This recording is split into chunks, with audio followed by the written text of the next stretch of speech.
Amigos de Impacto Venezuela, sean todos bienvenidos a esta edición especial de nuestra mesa de análisis. El día de hoy contamos con la presencia del fiscal general de la República de la Administración de Nicolás Maduro, Tarek William Saab, quien nos ha concedido una entrevista vía telefónica, a quien queremos pulsarle diferentes temas que ocupan la opinión pública venezolana. Fiscal, les saludamos desde Impacto Venezuela. Queremos darle la bienvenida y a continuación una de las inquietudes que nos surge es que el mundo entero recuerda su cercanía con Hugo Chávez Frías. Queremos saber, por ejemplo, ¿qué lo une a Nicolás Maduro? ¿Es el mismo socialismo, el de Hugo Chávez, que el de Maduro? Mi militancia revolucionaria no se mide en la llegada a el poder, al gobierno, desde el año de 1998, de los presidentes con los cuales he tenido cargos de Estado, en este caso el presidente Chávez y el presidente Nicolás Maduro. Usted debe recordar que yo comencé mi lucha revolucionaria en el año de 1977, teniendo 15 años de edad, en el cual me destaqué como líder estudiantil, primero en mi estado natal, Anzoátegui, donde fui presidente de varios centros de estudiantes, luego en la Universidad de los Andes, donde llegué a liderar el movimiento estudiantil universitario entre los años 81, 82 y 83. Posteriormente es conocido que en esos años yo militaba en el Partido de la Revolución Venezolana que lideraba el excomandante guerrillero Douglas Bravo, llamado PRB Ruptura.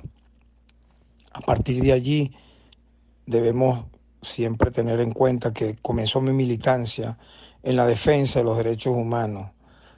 Fui, como se sabe, activista de derechos humanos de base, luego graduado de abogado. Se conoce mi lucha en pro de los mártires del 27 de febrero. Trabajé en la Comisión Justicia y Paz de Petare, que lideraba el padre Matías Camuñas. Luego se conoce mi trabajo en pro de los presos militares y civiles del 4 de febrero y del 27 de noviembre, rebeliones que ocurrieron en esa época y de la cual también fui uno de los perseguidos por la llamada democracia punto fijista. Es decir, yo tengo que recordar todo esto para que se conozca un poco o se recuerde o se confirme un poco esa trayectoria, de dónde venimos. Es decir, yo vengo de militar en movimientos revolucionarios de izquierda, en movimientos sociales vinculados a los derechos humanos, lo que me llevó a dirigir la primera oficina de derechos humanos que tuvo la Cámara Municipal de Caracas en 1993. Durante toda esa época, hasta la llegada al poder del presidente Hugo Chávez, eh, me dediqué prácticamente, yo diría, tiempo completo al estudio del derecho, posgrados en derecho penal, en derechos humanos y también a la lucha en la defensa de los derechos humanos. Eh, Posteriormente acompañé la candidatura presidencial de Hugo Chávez, fui electo diputado al Congreso constituyente en el año 99, eh, también diputado al Congreso en el año 98, lideré la Comisión de Derechos Humanos de la Asamblea Nacional Constituyente, a la cual se debe el título 3 de los derechos humanos de nuestra Constitución de la República Bolivariana de Venezuela. Posteriormente fui parlamentario. Tengo que hablar, lamentablemente, no sé si usted me entenderá, pero tengo que hablar de estas historias porque la pregunta en sí pareciera como que si uno no hubiera tenido un pasado previo de lucha. Y yo creo que ese pasado previo de lucha tuvo como proyección los cargos o las responsabilidades de Estado a las cuales eh, accedí posteriormente como presidente de la Comisión de Política Exterior de la Asamblea Nacional durante 4 años, del 2000 al 2004. Durante 8 años fui gobernador del estado de Anzoátegui y allí están las obras, allí está la gestión que aún es recordada. por cierto, fui en este caso el último gobernador del estado de Anzoátegui en la era de Chávez. Y bueno, ya luego se conoce toda mi trayectoria como defensor del pueblo, como fiscal general de la República, cargos muy delicados que obviamente han coincidido ambos cargos bajo la presidencia de la República de Nicolás Maduro como jefe de Estado, que en ambos cargos de los cuales le he conversado, he tenido, igual como lo tuve con el presidente Hugo Chávez, un apoyo importante para poder desarrollar esas labores que han tenido una impronta que usted la puede fácilmente describir, buscar, reconocer, observar, no en la hemeroteca ni en la hemerografía, sino en los hechos, buscando siempre, más allá de la polarización, más allá de la diatriba, muchas veces extremista, trabajar por la justicia, por los derechos humanos, por la estabilidad de mi país, por la soberanía nacional. Es decir, mi impronta es defender todos esos valores de los cuales viene mi adolescencia y que en Venezuela no haya una intervención extranjera, una invasión, una ocupación militar a la que claman muchísimos extremistas y que todo pueda resolverse, las diferencias que haya, por la vía del diálogo, del debate electoral, del voto, del sufragio, como va a ocurrir el próximo diciembre de este mismo año cuando se renueve el Parlamento Nacional. Fiscal, pero ha sido histórico que Venezuela aceptó ante la Organización de Naciones Unidas que viola derechos humanos. A confesión de parte, relevo de pruebas. Hay crímenes que se han cometido y que según dirigentes de oposición venezolanos son simplemente de lesa humanidad, como el concejal Albán, por ejemplo, que según trascendió se habría suicidado y estaba siendo custodiado precisamente por la seguridad de Nicolás Maduro. ¿Qué opinión tiene usted al respecto? Algo ha caracterizado mi trayectoria pública, mi vida pública, es el estudio y la defensa de los derechos humanos. Soy de la idea que un tema tan delicado, tan sensible para las naciones, para la paz del mundo, no debe nunca politizarse, ni tener sesgos mediáticos, ni tener doble moral para su interpretación. En el caso de Venezuela, recordemos que el informe que ha circulado es de una llamada comisión ad hoc, nombrada por o financiada o patrocinada o promovida por el llamado Grupo de Lima, conformada por 3 expertos.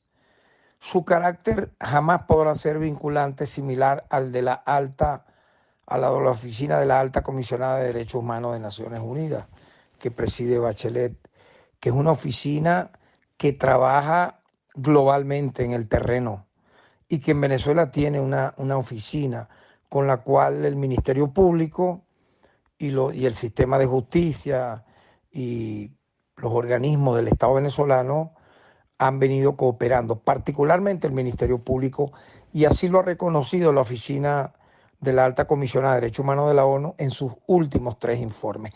¿Qué ha reconocido? Que independientemente que en Venezuela se hayan cometido violaciones a derechos humanos, en este caso, a partir de nuestra llegada al Ministerio Público en agosto del año 2017 hasta la fecha, estas violaciones a derechos humanos se han perseguido, se han sancionado y se han judicializado a un punto que tenemos cifras sensiblemente importantes y que son conocidas por la opinión pública. 140 condenados, agentes del Estado, vinculados a violaciones de derechos humanos, condenados, es decir, sentenciados de manera definitivamente firme. Y aproximadamente 1 millar, es decir, 1.000 subordinados al sistema de justicia en calidad de imputados o acusados, para ser posteriormente también condenados. Yo quiero que usted me diga que otro país donde hayan violaciones a derechos humanos en un grado superior al de Venezuela. Por ejemplo, en Colombia han ocurrido aproximadamente 70 masacres, atribuibles las mismas a grupos paramilitares que trabajan de manera tercerizada con el Estado colombiano, que según mi criterio es un Estado terrorista, un Estado que practica el exterminio contra la disidencia. Si son activistas campesinos, agrarios, si son activistas de derechos humanos, usted verá cómo el Estado colombiano va a buscar siempre exterminarlos, matarlos, como ha ocurrido con los desmovilizados de los últimos acuerdos de paz. Son centenares de desmovilizados que han sido asesinados, para no hablar de los 5.000 asesinados de la época de la Unión Patriótica, cuando hubo la primera búsqueda de acuerdos de paz en los años 90, que se convirtió, obviamente por sí misma, eso en un genocidio. O sea, de eso nadie va a hablar nunca. ¿Por qué? Porque Colombia es un estado protegido por el imperio de los Estados Unidos, que goza prácticamente de la impunidad del sistema de Naciones Unidas. En el caso venezolano, si aquí ha habido una violación de derechos humanos, que las ha habido obviamente, como las hay en el planeta Tierra, incluyendo y en grado sumo en los países del Grupo de Lima y en el propio Estados Unidos de América, a diferencia de esos países, aquí se castiga, se persigue y se sanciona en todos los casos a que haya lugar. Queremos saber, por ejemplo, qué viene para Venezuela en los próximos meses. ¿Elecciones? ¿Habrá presencia de observadores internacionales, como por ejemplo la Unión Europea, que ya confirmó que no va a estar? ¿Serán elecciones transparentes? En los próximos meses a Venezuela le tocará vivir, y ya de hecho se está viviendo, una renovación de un poder público nacional tan importante como el Poder Legislativo, a través de una precampaña electoral en marcha y una campaña electoral. Eso ya está, es parte del conocimiento de la opinión pública mundial. Se han inscrito millares de candidatos, tanto de factores de afectos a la oposición como afectos al gobierno. En tal sentido, hemos escuchado las declaraciones, por ejemplo, de quien funge como vocero de la Unión Europea, Borrell, quien ha dicho claramente que, por ejemplo, el grupo G4, donde están conformados los partidos de Acción Democrática, Voluntad Popular, Primera Justicia, entre otros, fueron los que le pidieron a él que intermediase o mandase una misión a hablar con el gobierno de Venezuela. Así que yo creo que debemos dejar atrás la hipocresía muchas veces en estos temas y empezar a mirar que los asuntos internos de nuestro país los debemos resolver de manera dialogante, democrática, cívica, sin que medie la violencia, sin que medie el crimen, sin que medie como dije, la búsqueda de que potencias extranjeras de carácter militar o imperial intervengan en nuestros asuntos internos, sean los que terminen resolviendo las diferencias. Que haya siempre mayor democracia, mayor participación, es lo que yo aspiro y es lo que obviamente quiere la gran mayoría de los venezolanos. Usted no me ha preguntado, por ejemplo, cómo ha sido el impacto de las sanciones de los Estados Unidos de América en contra del pueblo de Venezuela. Los que viven fuera de Venezuela, obviamente les interesa poco este tema, porque viviendo fuera de Venezuela no son víctimas de lo que aquí pasa.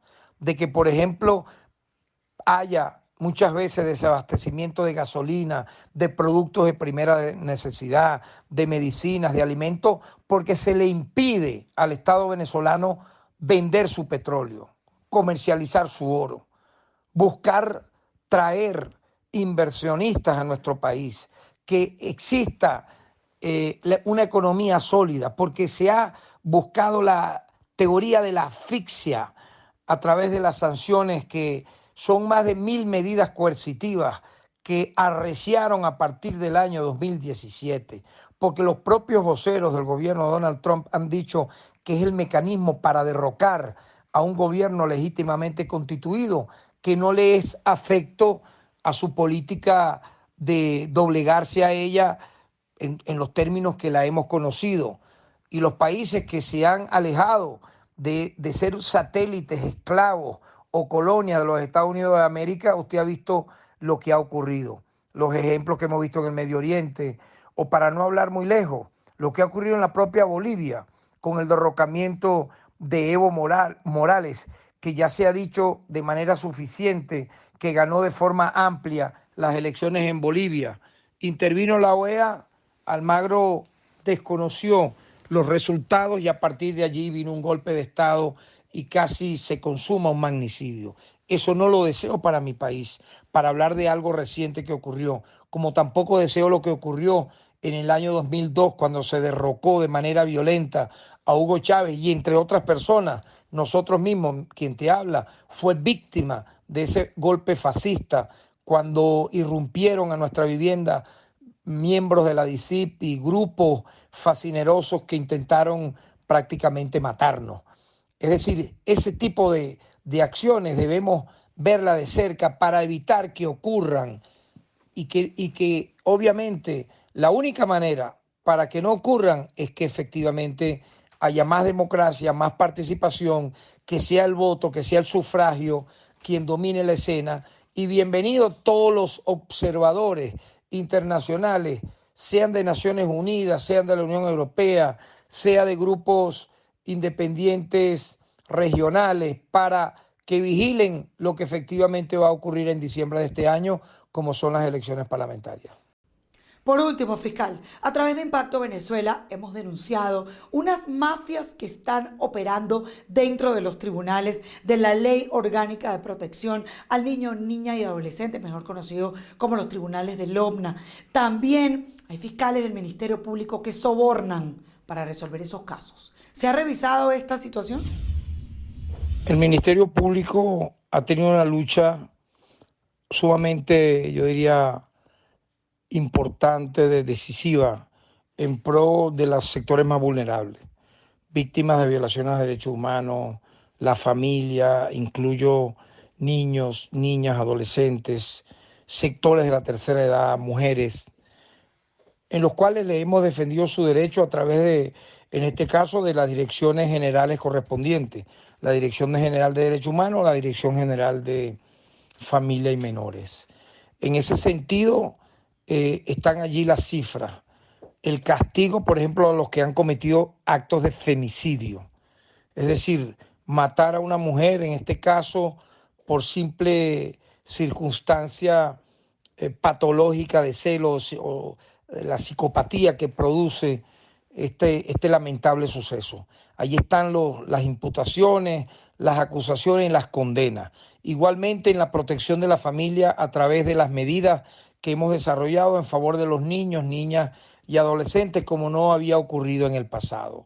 En tal sentido, yo debo recordar que toda acción o toda denuncia sobre temas que tengan que ver no solo con tribunales de menores o de familia, sino de cualquier tipo, se hacen a través de la Dirección de Inspección y Disciplina. Y en ese sentido, hablando ya del Ministerio Público, porque si usted habla del Poder Judicial, las denuncias tienen que hacerse en el Poder Judicial, en la Inspectoría de Tribunales, o con las pruebas en la mano ha ocurrido también que se ha denunciado a un juez y se ha coordinado para sancionar a ese juez o a esa jueza. Eso también ha ocurrido. Pero en el caso del Ministerio Público, le puedo hablar de una cifra superior a los 200 exfiscales que durante 3 años han sido perseguidos por su mala actuación en el sentido de corromperse, de mancillar la dignidad del Ministerio Público, que nunca voy a permitir eso ocurra. Y hemos sentado un precedente que no había ocurrido en el pasado. Dígame usted si en la época de los fiscales generales de la Cuarta o de la propia Quinta República esto ha pasado. ¿Qué hizo Serpa Arcas al respecto? Naranjo Osti, José Ramón Medina, Eli Chiguerra, Iván Darío Badel, Ramón Escobar Salón, etcétera, sobre actuaciones de fiscales que violaron la ley. Absolutamente nada. No reposa en los archivos del Ministerio Público ningún tipo de lucha para depurar de ampones o de personas que cometen o hacen lo malo el Ministerio Público. Con nosotros, le repito, la cifra ha sido inédita. Más de 200 fiscales judicializados, de los cuales una gran parte de ellos están privados de libertad, otros con medidas cautelares. En tal sentido, pues, si hay alguna denuncia contra algún fiscal, en este caso concreto, que esté cometiendo actos lesivos a su actuación pública, yo invito a que haga público el nombre, el apellido y la trama negativa de ese fiscal para nosotros actuar en consecuencia. Muchas gracias. Le damos las gracias al fiscal general de la administración de Nicolás Maduro, Tarek William Saab, por haber participado el día de hoy en esta edición especial de nuestra mesa de análisis. Recuerde que, como siempre, queremos invitarles a que usted se pueda suscribir a nuestro canal de YouTube Impacto Venezuela. Usted le da clic a la campanita y así recibe todas nuestras notificaciones. Yo me despido. Soy Carla Salcedo Flores. Gracias por habernos acompañado.